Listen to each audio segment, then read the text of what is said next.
Kami ini adalah hanya tahu bagaimana jalan, maju, mundur, Soeharto turun, lawan polisi, tentara, itu tugas kami. Tapi coretan Lukman, semua jadi obrolan. Saya umurnya waktu itu kan masih ya 22 tahun, ya baru 21, 22 kan. Jadi ya ada umur yang lebih tua, mereka duluan tampil depan. Saya yang bagian memang perusaknya. Yang bikin rusaknya kita ini. tapi selamat ya, nggak ditangkap polisi ya? Ya kalau tangkap ada, pernah tidur di atas es balok ada. Tangkap sih ada, dipukul 3 tahun nggak sembuh-sembuh, tulang belakang kenanya. Dipukul waktu aksi? Ya, apa dipukul di kantor? Di aksi. Oh, sakit aksi. Di depan Yayan. Mungkin orang yang pernah sama-sama dengan saya di Jogja itu, ya, kita aksi di depan Yayan itu termasuk yang terbesar setelah Gejayan. Oke. Setelah UGM, Gejayan nomor 1, UGM, baru di depan Yayan. Semua orang yang pernah kuliah di Jogja orang tahu. Di Yayan itulah Museum Afandi, saya ke arah timur. Begini ketemu tentara, pukul lah di belakang. 3 tahun gak sembuh, Pak. Sampai saya sudah kerja sebagai staf khusus pun di belakang Nggak sembuh juga. Aduh, parah. Terus sembuhnya diapain akhirnya? Ya dia sendiri sembuh sendiri. Jadi kalau kena tulang Pak, wah itu. Jadi kalau peristiwa 98 yang orang lain tuh dipukul, luka, sobek, seminggu 2 minggu sembuh. Saya 3 tahun tidak sembuh. Tulang belakang. Kurang ajar. Bahwa itu memang tentara yang pukul saya. Karena kan itu angkatan laut dari selatan, angkatan udara dari timur, polisi dari barat, terus kami dikurung. Iya, kami dikurung. Jadi kemana-mana udah dikepung. Itu Pak. Jadi begitu cerita waktu masih muda dulu lah ya. Hanya tahun 99. Kebetulan saya tidak sombong, kebetulan saya jadi staf khusus menteri.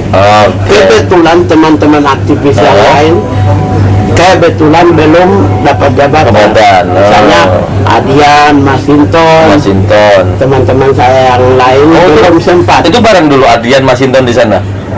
Mereka pimpinan kami. Kami kan tim terus lah. Kalau mereka kan pengambil keputusan yang bisa rusak juga bisa, tidak juga bisa. Namanya juga 98 ini mohon maaf ya. Jadi abang itu eksekutornya, mereka itu bagian otaknya gitu. Ya, otak ini kan kecerdasan mereka bisa terbagi dua. Bisa melayani penguasa, kelompok oligarki tertentu yang memperkapat. Bisa juga menjadi provokator kami untuk rusak. Karena itu kemampuan itu kami tidak jangkau. Yang bisa itu cuma pimpinan kami yang bisa. Tapi kami ini memang kami tidak kenal siapa orang di belakang, misalnya shadow behind shadow. Orang yang orang yang shadow behind shadow, ya, bayangan di balik bayangan itu kami nggak paham. Mungkin yang bayangan di balik bayangan yang mensupport kami 98 itu pimpinan mahasiswa kami, mereka yang tahu. Kayak Adian, kayak Budiman Sujatmiko, kayak Masinton. Rombongan mereka Nesar Patria, Andi Arif, Faisal Reza. Mereka ini yang tahu. Kami ini adalah hanya tahu bagaimana jalan, maju,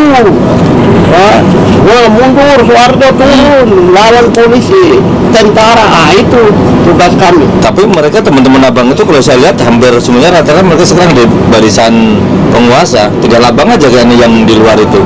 Saya sudah bilang, kebetulan tahun 99 Gus Dur jadi presiden, saya staf khusus. Mungkin Gus Dur tahu saya ikut berkorban 98.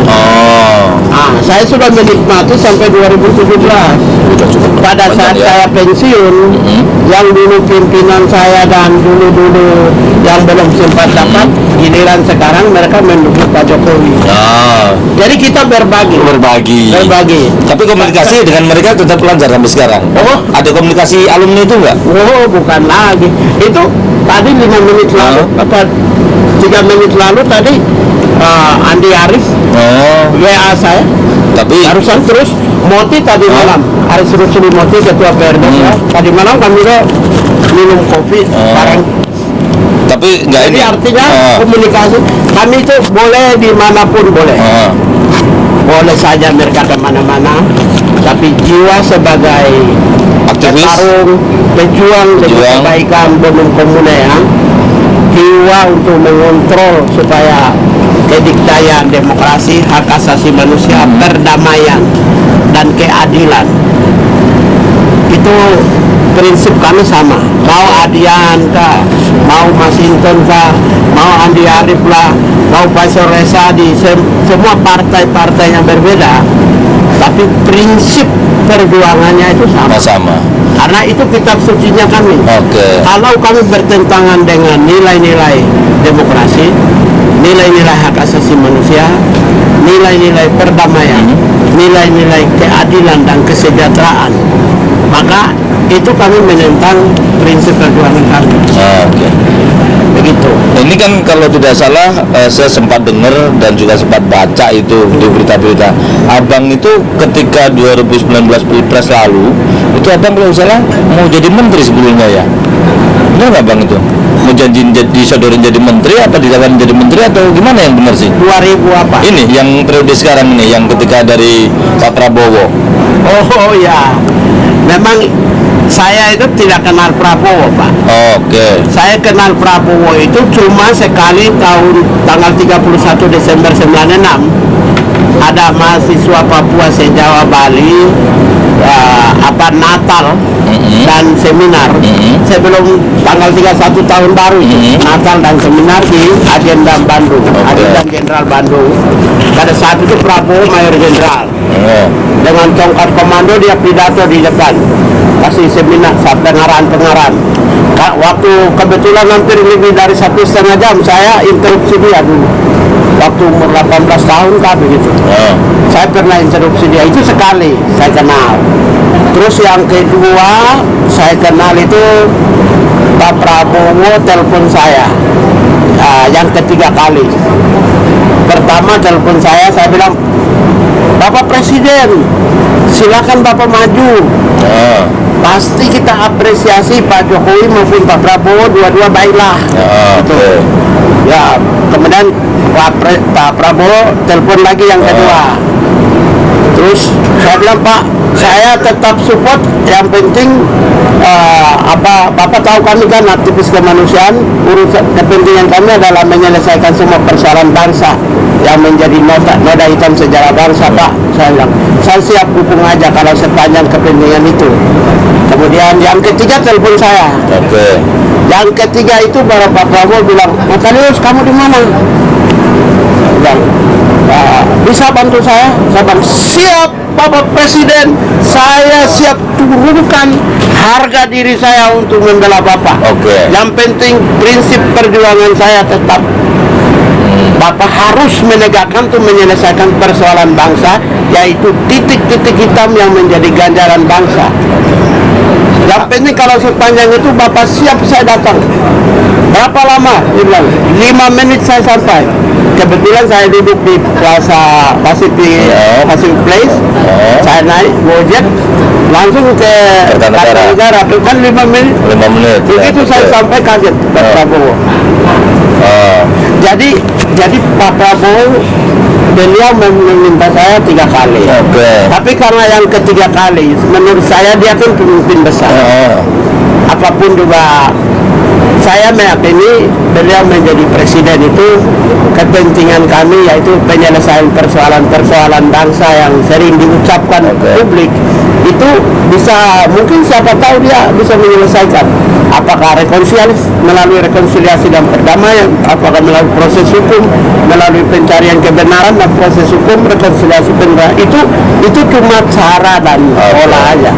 Tapi willingness to, keinginan untuk mau ingin lakukan perubahan, itu yang paling penting. Karena itu ketika kita berada di samping, kami berpikir bahwa Prabowo pasti akan bisa lakukan perubahan, karena Prabowo ingin menyelesaikan seluruh persoalan bangsa, termasuk juga persoalan masalah Papua, terutama kekerasan yang terus menerus berlangsung dan kesejahteraan rakyat. Jadi saya memutuskan mendukung Pak Prabowo itu. Makanya ketika Pak Prabowo kebetulan belum terpilih menjadi presiden, kemudian ada keinginan untuk berkoalisi dengan Pak Jokowi, saya ada kebetulan saya menyatakan bahwa ya saya sudah mendukung Pak Prabowo, kalaupun saya ikut Prabowo. Oke. Karena ini soal harga diri. Setelah itu mungkin Pak Prabowo sudah kasih tunjuk saya, beritahu saya, Natalis, kamu memang bukan orang partai Gerindra. Kamu, saya tahu, tapi saya selalu mengikuti. Anda itu salah satu aset bangsa. Oke. Jadi saya sudah mengusulkan namamu sebagai calon menteri kepada Presiden Jokowi secara resmi dari Partai Gerindra. Pas kebetulan di samping saya ada Suryo Prabowo, Letnan Jenderal juga ada di situ. Ada Edi juga ada. Edi Prabowo. Jadi kami sama-sama, beliau sampaikan kepada saya dan saya simpati sama dia. Saya bilang, ini Prabowo ini kok tidak seperti yang kita bayangkan. Mungkin saya ini kan selalu kritik dia. Ya katakanlah kami penintang. Baru saya ubah. Ya saya bilang mungkin ya orang Indonesia itu mungkin seperti Prabowo. Saya tidak agungkannya. Mengusulkan nama saya dari semua kader Gerindra yang ada. Gerindra itu banyak pintar-pintar loh, cerdas. Terus pendukung dia juga banyak. Ngomong waktu itu dicodorkan menjadi menteri apa, Bang?